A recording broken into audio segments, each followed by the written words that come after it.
वृश्चिक राशि स्कॉर्पियन की हम इस वीडियो में बात करेंगे कि कैसा रहेगा ये मार्च का आखिरी सप्ताह। स्वागत है आपका ज्योतिष वास्तु और उपाय के चैनल पे। वृश्चिक राशि मंगल प्रधान राशि है और हम बात करेंगे वृश्चिक राशि की 24 मार्च से लेकर 31 मार्च तक, पूरा जो मार्च खत्म होएगा वहाँ तक की। मेरा ये राशि पर लग्न और चंद्रमा दोनों के हिसाब से देख सकते हैं और नक्षत्रों के आधार पर इसमें चर्चा की जाएगी। तो शुरू करते हैं राशिफल। चैनल पे पहली बार आए तो प्लीज़ मेरे चैनल को शेयर कीजिए और कमेंट में जय श्री राम आप अवश्य ही लिखिए। लग्न की दृष्टि से देखते हैं अगर आपके राशिफल को स्टार्टिंग के अंदर, तो ये जो आपका पूरा सप्ताह है, स्टार्टिंग में आपको प्रॉब्लम होगी 1-2 दिन तक। उसके बाद ये सप्ताह का मध्य भी अच्छा है और सप्ताह का अंत भी आपके लिए बढ़िया रहेगा।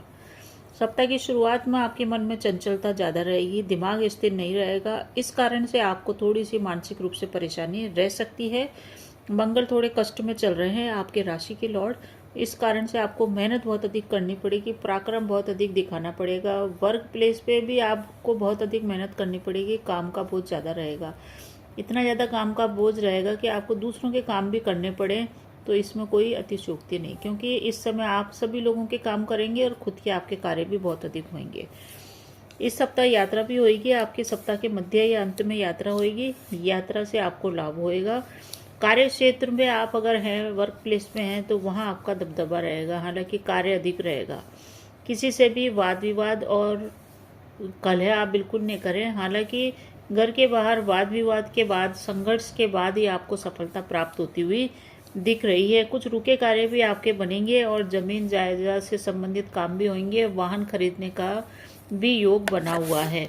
कुछ देखें तो प्रॉपर्टी से रिलेटेड कार्य होंगे। साथ ही साथ धन के लेन देन में आपको इस समय सावधानी बरतनी है, क्योंकि सप्ताह का जो शुरुआत के 2 दिन है वो आपको, अगर पार्टनरशिप में आपका व्यापार है या आप किसी से साझेदारी में काम करते हैं, छोटा व्यापार हो बड़ा व्यापार हो या आपका वैवाहिक जीवन हो, वहाँ तनाव की स्थिति देखने को मिलेगी। पार्टनरशिप में व्यापार है तो धन का लेन देन सावधानी से करें, क्योंकि आपके सीधेपन का लोग बाग फायदा उठाएंगे और आपके सीधेपन के कारण आप लोगों के द्वारा यूज़ किए जाएंगे और धन के मामले में भी आप नुकसान में जा सकते हैं। पार्टनर आपको चीट कर सकता है, इसकी पूरी पूरी संभावना बनी हुई है।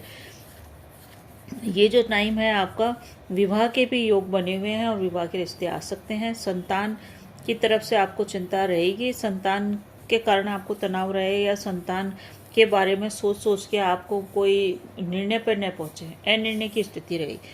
तो बच्चों के बारे में अगर आप कोई महत्वपूर्ण निर्णय लेने जा रहे हैं तो बहुत ही सोच समझ के लें, क्योंकि इस समय आपका माइंड भी स्थिर नहीं है और ग्रहण का भी प्रभाव चल रहा है। इस कारण से किसी से आप सलाह लें या 1-2 दिन रुक करके अपने निर्णयों को देखें और फिर कार्य करें। पिता से आपको सहयोग मिलेगा, संतान से सहयोग मिलेगा और जो गर्भवती स्त्रियां हैं उनको बहुत ही सावधानी के साथ इस समय चलना चाहिए। किसी भी तरह की उनको ऊंच नीच नहीं करनी चाहिए।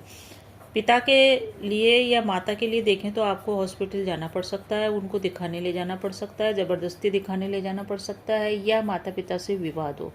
इस तरह की स्थितियां भी निर्मित हो रही है। किसी खास व्यक्ति से मुलाकात होगी जिससे आपको फ्यूचर में धन लाभ होगा, ये एक सूचना ग्रह गोचर दे रहे हैं। कैरियर में मेहनत है ही अधिक, परंतु फिर भी अगर देखें तो सूर्य आपको शुभ फल प्राप्त करने के लिए आ चुके हैं और आपका जो अगला सप्ताह होगा वो बहुत ही बढ़िया होगा।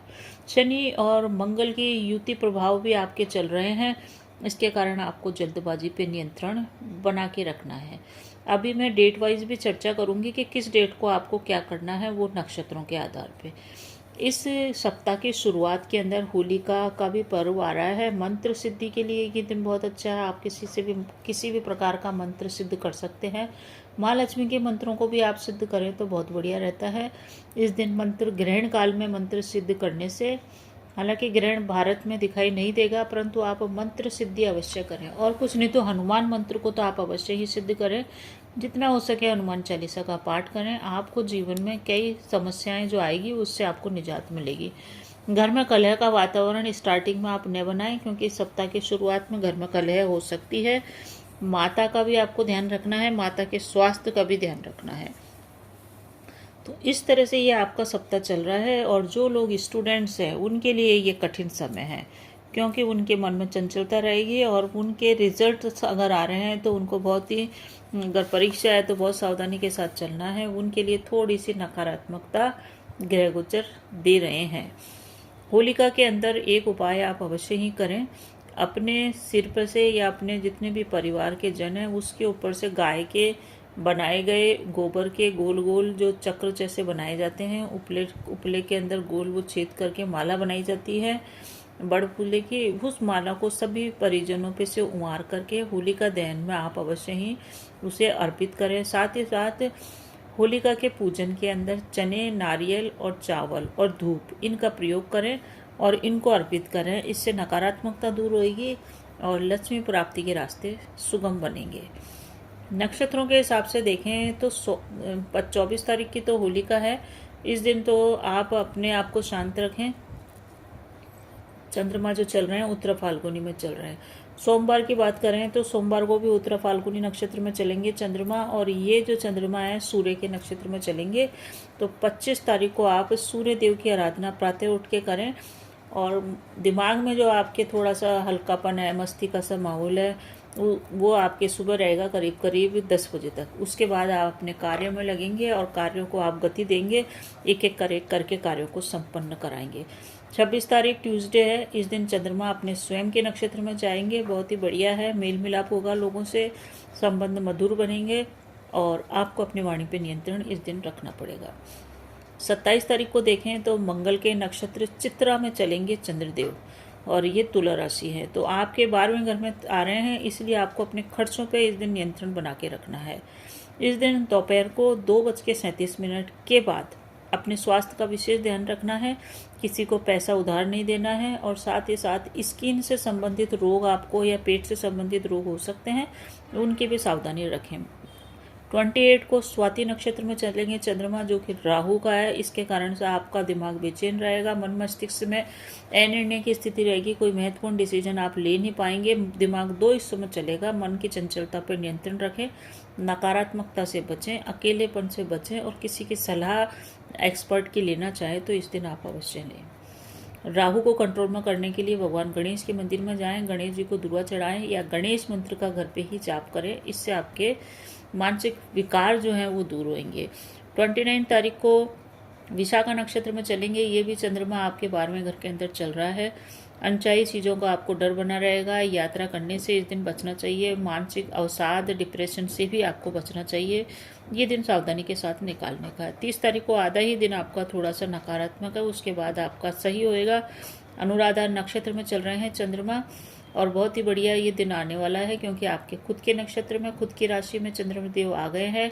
तो आपके मन में पॉजिटिविटी आएगी, आपके कार्य बनेंगे, आपका व्यक्तित्व निखरेगा, और कुल मिला के ये दिन आपके लिए वृश्चिक के हिसाब से बढ़िया है। 31 तारीख को देखें तो ज्येष्ठा नक्षत्र में चलेंगे चंद्रमा। ये भी आपका दिन बढ़िया रहेगा। 31-30 दोनों दिन बढ़िया है। सावधानी रखनी है 28 को, जब चलेंगे चंद्रमा राहु के नक्षत्र में। एक विशेष सावधानी जो इस समय करनी है आपको, वो ये है कि लव एंड रिलेशनशिप के अंदर आपका शॉपिंग का योग बन रहा है। तो अगर आप शॉपिंग करने जा रहे हैं तो 28 तारीख को अगर आप शॉपिंग करते हैं, जो कि तुला राशि का चंद्रमा है आपके 12वें घर का, तो खर्चा तो आपका हो ही रहा है। 27 को भी खर्चा हो रहा है, परंतु 28 तारीख को अगर शॉपिंग के लिए जा रहे हैं तो मन में थोड़े से स्थिरता रखें। गाड़ी को थोड़ी सी सावधानी के साथ चलाएं, क्योंकि चंद्रमा चल रहे हैं राहु के नक्षत्र में। ठीक है, आप लोगों के लिए दिन नक्षत्रों के हिसाब से आप उपाय करें तो इस सप्ताह का सबसे बढ़िया उपाय है हनुमान चालीसा और गणेश आराधना। इन दो उपायों से आप जुड़ के रहें। सोमवार को सूर्य आराधना करें और 28 तारीख को गणेश आराधना अवश्य ही आप करें। बाकी 30 और 31 दोनों दिन आपके लिए बढ़िया है। इस दिन आप हनुमान चालीसा का जाप अवश्य ही करें, इससे आपको बेहतर परिणाम प्राप्त होगा। एक विशेष सावधानी जो इस समय रखनी है कि होलिका के अंदर किसी से भी सफ़ेद मिष्ठान न लें, किसी से भी कोई पैसे उधार न लें, न उधार दे। इससे आपके जीवन में उन्नति भी होगी और आप नकारात्मकता से भी बचे रहेंगे। चैनल पे अगर पहली बार आए तो प्लीज़ कमेंट में जय श्री राम अवश्य लिखिए और इसे शेयर कीजिए, लाइक कीजिए, सब्सक्राइब कीजिए। धन्यवाद।